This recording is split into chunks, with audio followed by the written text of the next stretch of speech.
Okay, I gotta be honest. AI is really starting to stress me out. Like a lot. So much so that I almost quit YouTube. Legit. It's been a lot recently. Like you may have seen this article last week. It went viral, 80 million views, and it's telling us about how all of our jobs are going to disappear. I know, we've heard it before, but this one kind of hit different because everyone was agreeing with it. And I'm not immune to this. Like I wake up, I read this thing, and I'm instantly filled with anxiety. Anyone else? Like I know a lot of you probably are feeling the same way, which is why I'm making this video. I want to talk about it. Like what's up with our industry right now? What is happening to tech workers is coming for everyone else. I've been feeling this way for a long time, and reading this article, which we'll talk about later, it was like reading my thoughts. And what it was saying was nothing new. Like everyone's already kind of thinking this. It's just that it was put on paper in a way that everyone just kind of noticed, and it became a catalyst for a lot of conversations. So this video is kind of like, what am I doing in response to all this AI stuff, all this fear? What should you be doing? What should we be doing? Let's talk about that. I was gonna quit, but then I decided that I'm not going to bury my head in the sand. I don't think you should either. We're gonna own this. That's my attitude now. But why am I making this video now? And why am I in Japan right now? Because that's where I am. Get your coffee ready.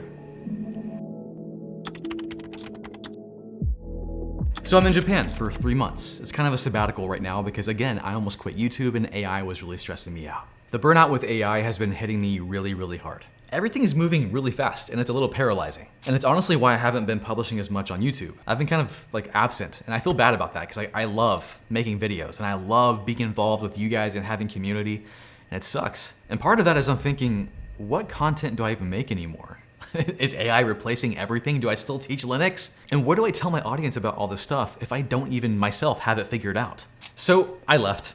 I just was like, you know, I need to go somewhere. So I'm in Japan, just hoping to get some separation and clarity for what's happening. I got this quote from that show, Ted Lasso. He said, "Gave me the distance I needed to see what was really going on." And that's kind of what I'm doing with this trip. But it followed me here.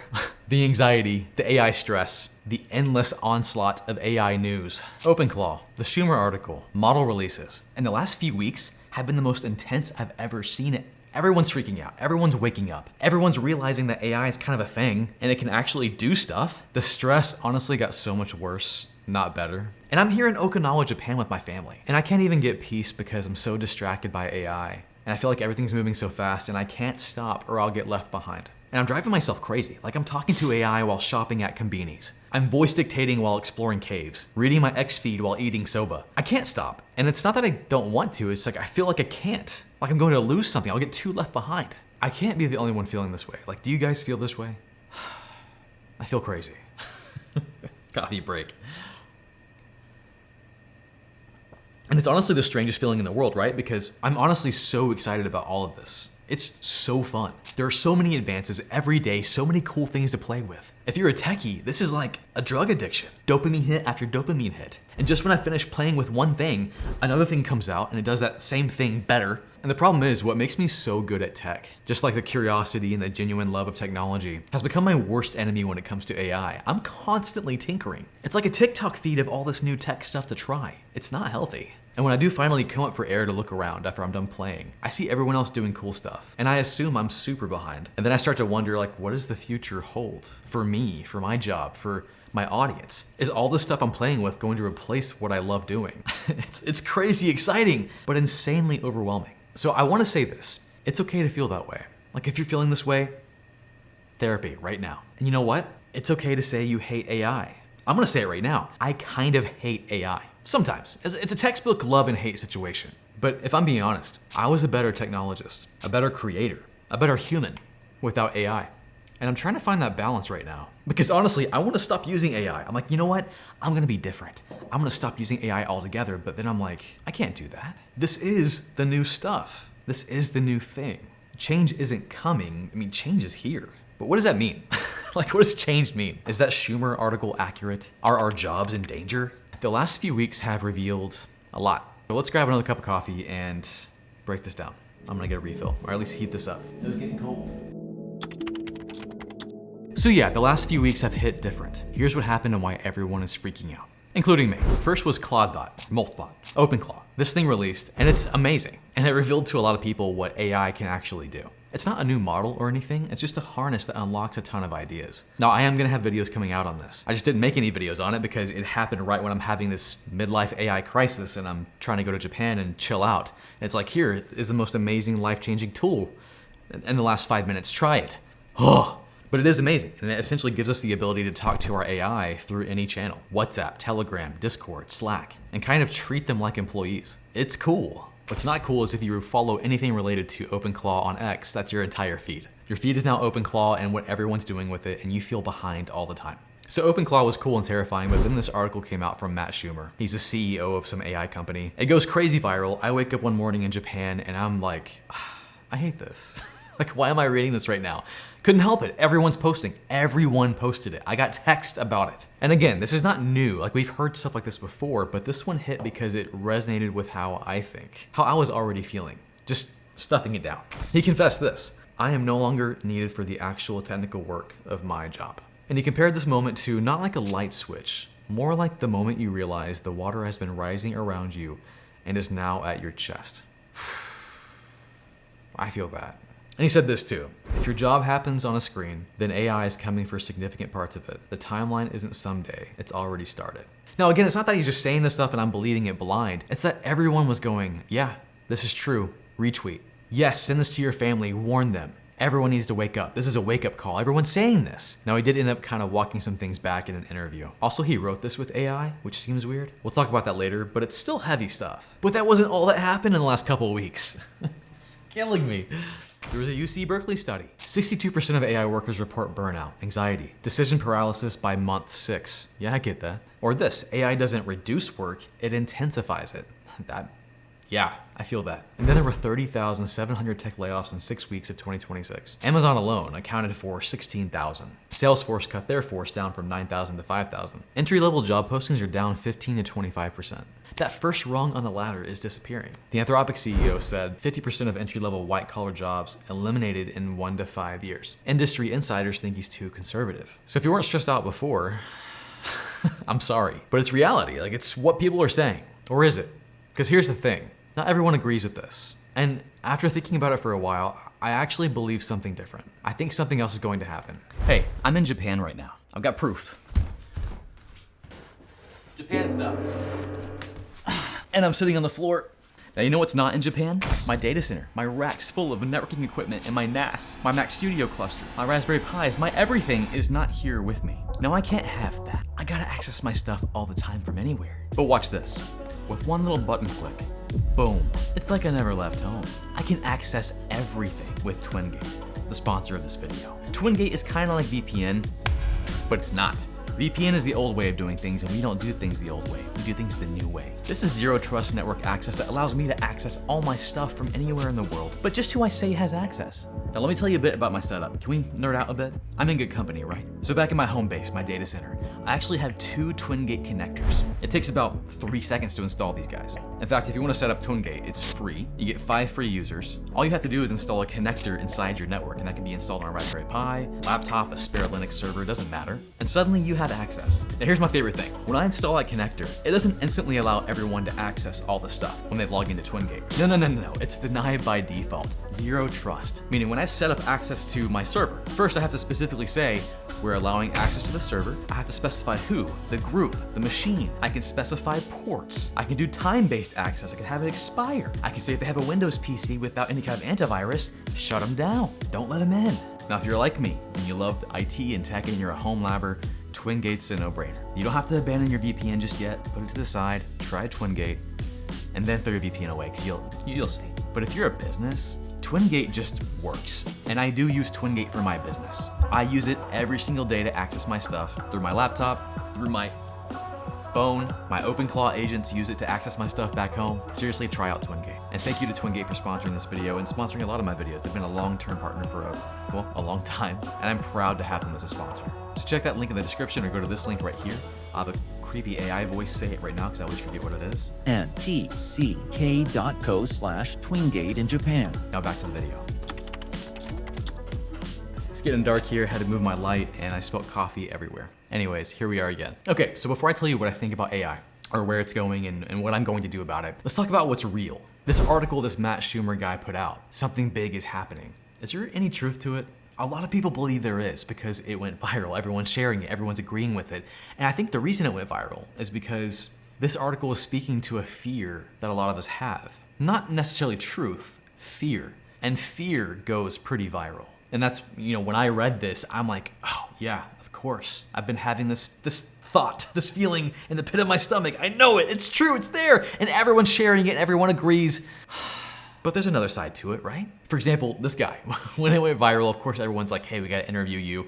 So as soon as he was interviewed by CNBC, he started walking some things back. And I want to be very clear about this. The article wasn't meant to scare people in this way. And if I had known how viral this was going to go, I would have thought about certain parts and rewritten some of the parts for sure. Because it was doom and gloom. It was over the top, I think. Gary Marcus, NYU professor, called it weaponized hype. No data supporting flawless AI coding. Hallucinations still common.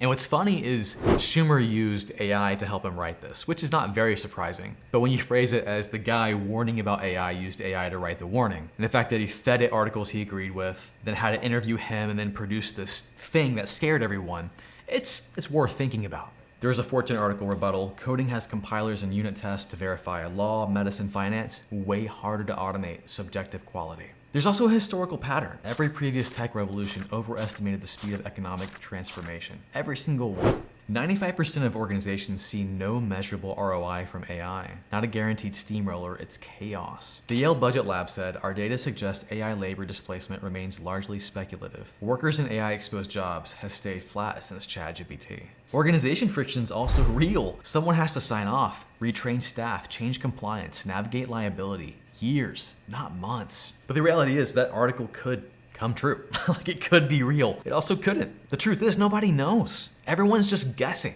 But here's what I think, and this is where I think it lands differently. I don't care if AI takes our jobs in 2 years or 10 years, because there's something happening right now. The anxiety, the burnout, the feeling like you're always behind. That's happening today, to me, to you. That's not speculative, that's real, that's right now. And if you're like me, you kind of live both sides of AI. You see its crazy power. I'm often just like, oh my gosh, I can't believe it can do that. On the other side, I'm also yelling at it and getting super mad because it does mess up. So let me tell you where I'm actually at. I'm gonna try and sip what's left of my coffee. So you may have noticed that I did not make a video on OpenClaw. Many of you were asking about it. This is like the biggest AI news that's happened in a long time. And I agree, it's pretty transformative what it does. And I am gonna make videos on it, coming soon. But when it came out, I tried it, I used it, but I just couldn't make a video on it. I just couldn't do it. Like I thought it was cool, I thought it was amazing, but I was tired. There's too much, there's too many things I gotta try, there's too many things I'm learning. I just froze, I was paralyzed. I mean, I hate that. Like I hate AI. I'm saying it right now, I hate it, but I love it. And I think part of it is that I'm seeing AI take away some things that I genuinely love. Like seeing parts of what we do as IT people just slowly disappear. Kind of, like I'm not really sure. Like right now, as I'm using AI, I know that me knowing how to use Linux and Mac OS, knowing a bit of coding and hacking and security and networking, that's helping me do a ton of stuff. Otherwise, this AI would steer me off a cliff. But will that change? I don't think so. I had this thought as I was flying from Tokyo to Okinawa. It was on a flight that had no Wi-Fi, so I couldn't talk to my AI, so I had to sit there and just use my brain and think for 3 hours, and it was great, actually. But I had this thought, and I'm getting kind of to a point in the video where I'm just trying to get out raw thoughts and have a conversation with you. You're gonna have to learn AI. Like, we have to learn it. We have to learn how to use it and become good at it, become efficient. And everyone's gonna be using AI, everybody, every single person. So when it comes to the job market and what makes you valuable, it's gonna be what you're capable of if the AI fails or if the AI needs guidance. So think about network engineering. If the AI goes offline or hiccups or something, you need to know what's going on. You need to be aware. And if you know more than other people who also come to the interview with an AI agent, you're probably gonna get the job. So right now, learning these skills, learning IT skills is still one of the most valuable things we can do because it makes us better with AI. So that was like a little free tidbit. I'm gonna put that to the side here. Let me know in the comments below if you agree with that or not. But I wanna get to this one point here, and that's that I suck at AI, which is kind of funny with my point I just made. I'm not good at it. I'm not good at AI tooling. I'm not good at creating AI things. And don't get me wrong, like I can set up all this stuff. I can set up AI, I can install exo labs, I can do clustering, I can train AI models, but doing the actual designing of systems with AI to make it do really cool things, building workflows, I feel like an idiot. I feel really dumb. And that's because I see people who do it well, like Daniel Miessler. I'll watch him create AI things and I'm just flabbergasted. I'm just thankful that he makes stuff I can use, but I can never do that. I try to create my own workflows in my business. I try to automate everything, and I'm not good at it. I feel that. And I just want to be honest about that. Like, I'm in the trenches right now, and I'm hitting real walls. It kind of sucks. I'm not good at AI, but I love playing with it. That needs to be a t-shirt. So I say that to say I don't have this figured out, and I want you to know that. I'm the guy with 5 million subscribers on YouTube, and I'm supposed to be this guru, but I don't have it figured out. I'm learning along with you. Like, I'm figuring things out as they come out. And I think that's okay. I've always tried to be transparent on this channel about the fact that I'm not an expert. I just happen to love tech so much that I'm persistent with it long enough to learn it well. And then I can actually talk about it well on YouTube. Like, if I have one skill, it's teaching. But man, this AI stuff is kicking my butt.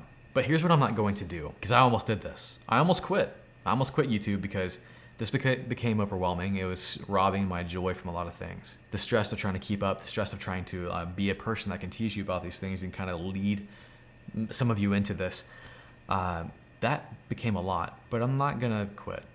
And I'm not gonna pretend I know it all. I'm just gonna come on this camera and make videos. But I'm also not gonna pretend that I'm an expert anymore. I'm not gonna quit, and I'm not gonna pretend.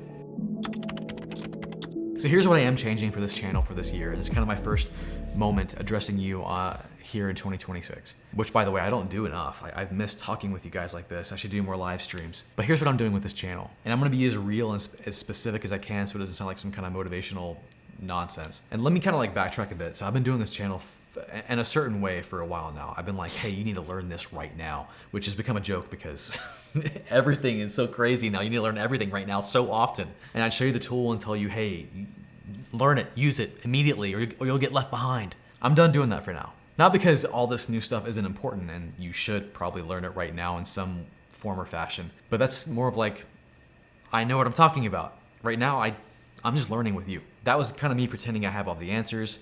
I don't right now. I don't think anybody does. So I'm just gonna come on the camera and say, look at this thing I found. I'm learning how to use it. Let's figure it out together. I don't know how it all works. I don't know how it's gonna affect your job, but it's really cool. Let's learn it together. Let's not get left behind together. One of those things I'm gonna do is an OpenClaw series. I've been playing with OpenClaw a lot. In fact, as I've come to Japan and I'm doing things remotely, I'm relying a lot on things like OpenClaw to help me run my business, along with my real employees too.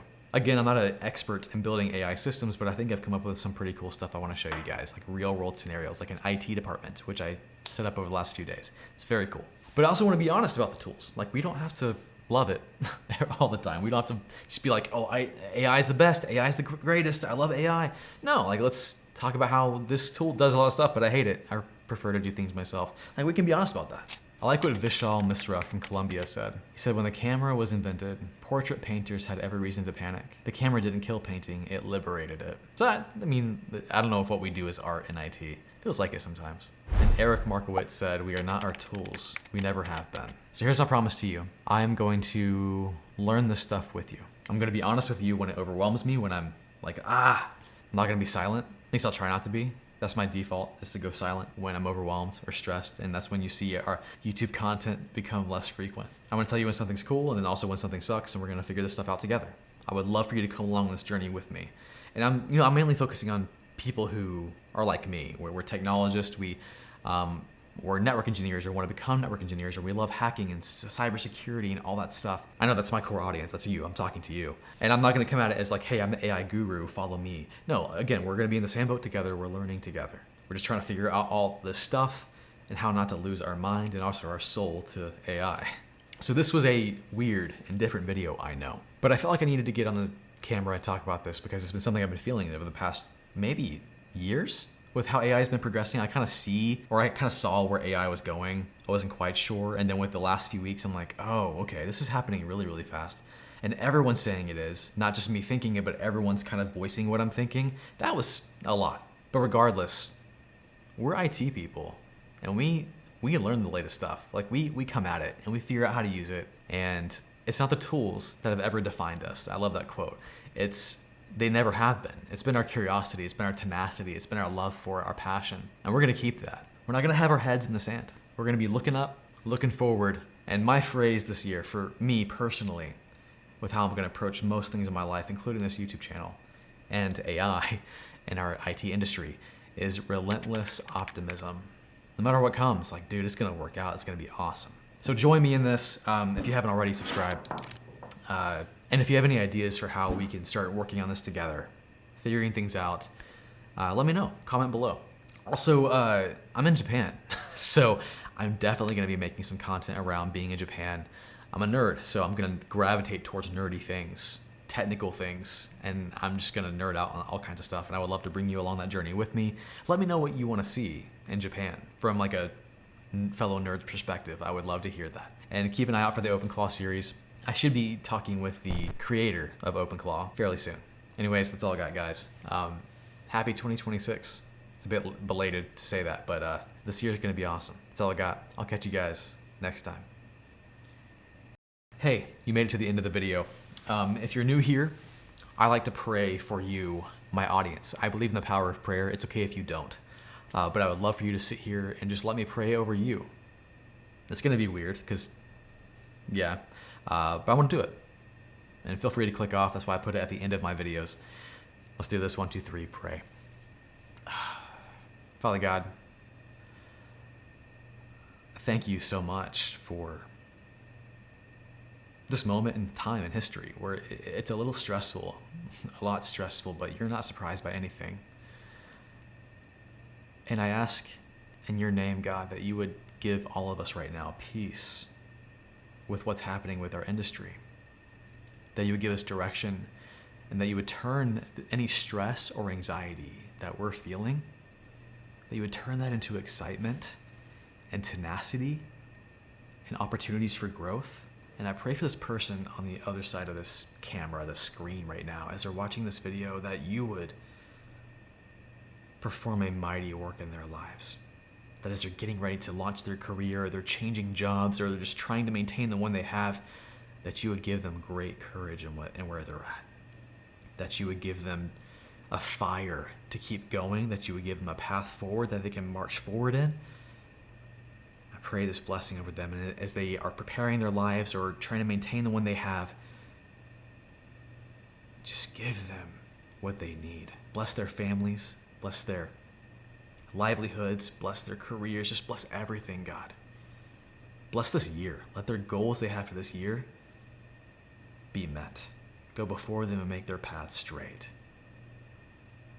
I pray for this community, the people that we have here. Let us learn and grow together. And I pray that with all the stuff with AI, that we would not lose our souls in the process, that we would find what's uniquely human and valuable, and that we'll always maintain that, valuing people over machines and productivity every time. I ask this in your name, Jesus. Amen. All right, guys, I'll catch y'all next time. It's getting dark here.